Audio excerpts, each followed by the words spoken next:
এই দেখেন, আমরা সাধারণ মানুষ, আমাদের ওপর বিএসএফ কত অত্যাচার, জুলুম, নির্যাতন করে,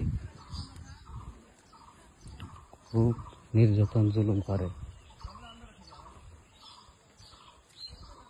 আর ওই দিকে মানুষকে প্রত্যেক জায়গায় দেখেন গেট, এই যে গেট খোলা দিয়েছে। তাই দেখেন, আমি আপনাদেরকে দেখাই বাসের ছবি। তাই দেখেন কাটাতার, এদিকে বাসের ছবি, ওই যে কাটাতার, এই যে কাটাতার।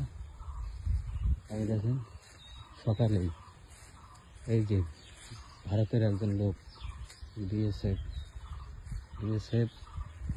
নিজে গেট খুলে দিছে। এই যে তার সাইকেল, নিজে গেট খুলে দিছে। এই দেখেন, আমি মিথ্যা কথা বলছি না। এই দেখেন কাটাতার, এই দেখেন কাটাতারে, এই যে এইদিকে বাংলাদেশ, এই যে জিরার প্যাকেট, 2 ব্যাগ জিরার প্যাকেট, এগুলো সব বাংলাদেশে দিবে। পুলিশে ঘুষ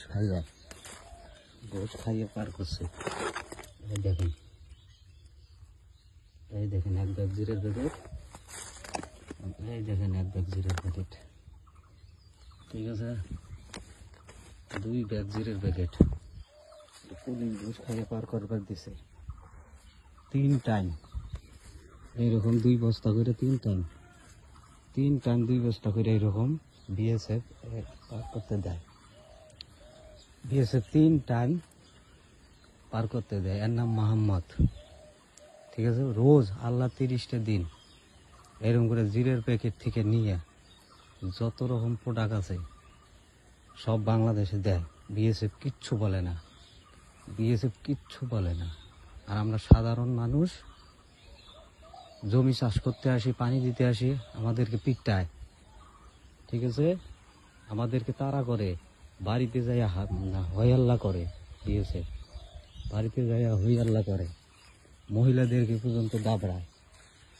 তাই আমি জনসাধারণের কাছে এর বিচার চাই, এবং এই ভিডিওটা যেন উপর মহলে পাঠিয়ে দেওয়া হয়, এবং আমরা সাধারণ মানুষ যেন স্বস্তিতে কাঁটাতারের ভিতরে বাস করতে পারি।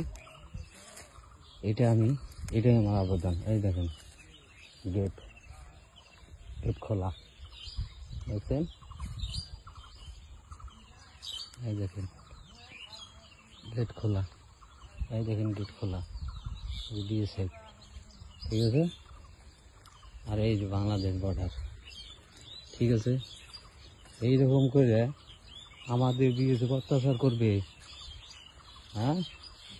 আর ইন্ডিয়ান লোক, তারা ওই পারের লোক, তারা পুলিশের সামনে গেট দিয়ে বস্তায় জিরের প্যাকেট থেকে নিয়ে গাঁজা, ফেন্সিডিল পার করবে।